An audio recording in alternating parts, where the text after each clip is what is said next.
अखंड भारत का निर्माण एक ऐसी शैया है जिस पर तरह तरह के आत्मानुशासन के कांटे बिछे हैं, और इस पर वही लेट सकता है जिसने अपने शरीर को अभ्यास करके वज्र सा बना लिया हो। और इस प्रकार के व्यक्ति के लिए स्त्री का आकर्षण विध्वंसकारी होता है। विश्व में निष्कलंक पौरुष सा सुंदर कुछ नहीं। स्त्री से स्वच्छंद कोई जीव नहीं। स्त्री में पुरुष से 2 गुना भूख, 4 गुना लज्जा और 8 गुना कामुकता होती है। भले ही ये तुम मान लो कि तुमने सब कुछ जान लिया है, फिर भी तुम स्त्री को कभी नहीं जान सकते।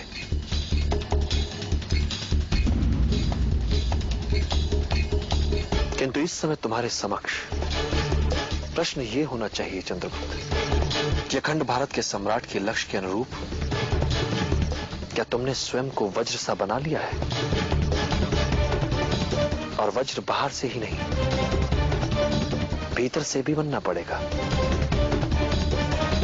तुम अपने मन की आज्ञा के अनुसार न चलो, अपितु तुम्हारा मन तुम्हारी आज्ञा के अनुसार चले। ऐसा हो जाए तो ऐसे व्यक्ति को ही वज्र स्नायु वाला व्यक्ति माना जाता है, और इतने बड़े लक्ष्य के लिए इससे कम की अपेक्षा की भी नहीं जा सकती। तो चंद्रगुप्त, विगत दिनों के अनुभवों ने यदि तुम्हारे मन को उद्वेलित किया है तो अपने मन को फिर से वश में करो और लक्ष्य पर अपना ध्यान केंद्रित करो।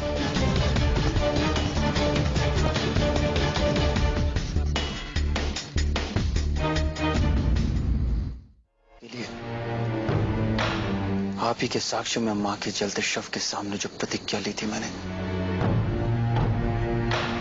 उसे कभी नहीं भूल सकता। और मेरे मन में आने वाले विचारों को भी मैं अपनी इच्छा शक्ति से एक और कर सकता हूं आचार्य। फिर चाहे वो दुर्धरा हो या उससे जुड़ी कोई भी संवेदना। और यदि फिर भी मन ना माने तो उसे दंडित करने की क्षमता भी रखता हूं।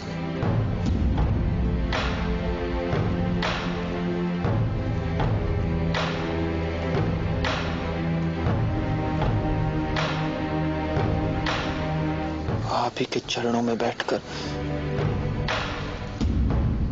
इसका अभ्यास किया है मैंने।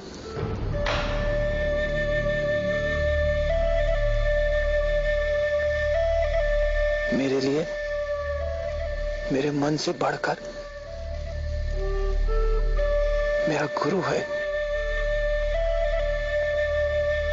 आप हैं आचार्य। ये तो बस मेरे मन के भाव मुझे पीड़ा दे रहे हैं। इनसे उभरने में मेरी सहायता करें आचार्य।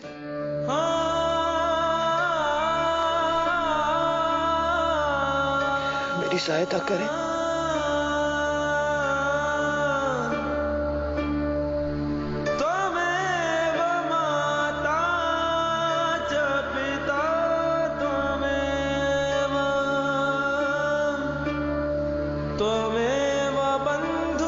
तुम्हें एक नए अभियान की आवश्यकता है चंद्रगुप्त।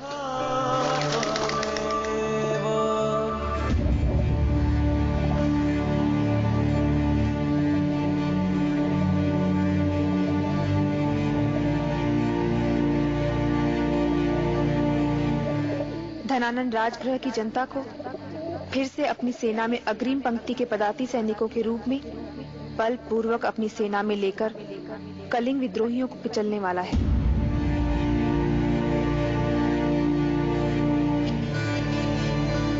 राजगृह छोटा सा ही सही, हमारा भी अपना एक राज्य था।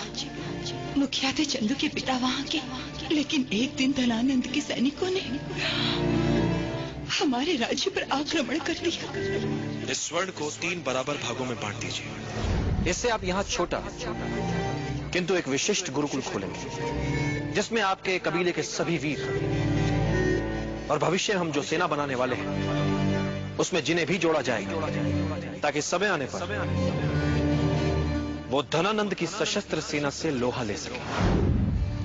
राजगृह जनसाधारण को सेना में बलपूर्वक अग्रिम पंक्ति के पदाति सैनिक बनाने के लिए तैयार किया जाएगा, और हमें चाहिए जनशक्ति। उत्तम।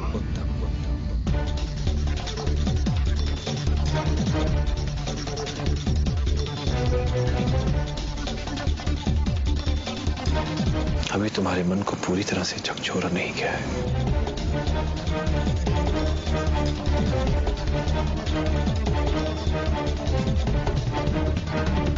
ये अच्छी बात है चंद्रगुप्त।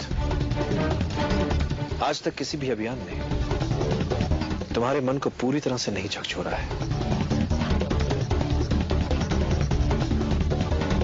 और इस अभियान के लिए तुम्हारे साहस के साथ साथ तुम्हारे हृदय की दृढ़ता की भी आवश्यकता पड़ेगी।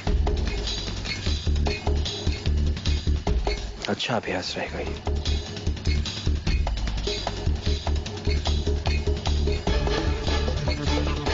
नया अभियान आचार्य? हाँ, अगला अभियान। अभी हमारे पास कुछ लोग हैं और स्वर्ण है, और इन कुछ लोगों का सैन्य प्रशिक्षण भी आरंभ हो चुका है। किंतु यदि हमें धनानंद के विरुद्ध युद्ध लड़ना है तो हमें अपनी सेना में और भी लोग चाहिए होंगे, और ये जनशक्ति तभी तुम्हारे साथ होगी जब इन लोगों को तुम पर विश्वास हो जाएगा कि तुम धनानंद को युद्ध में पराजित कर सकते हो। और इसके लिए तुम्हें इनकी आशाओं का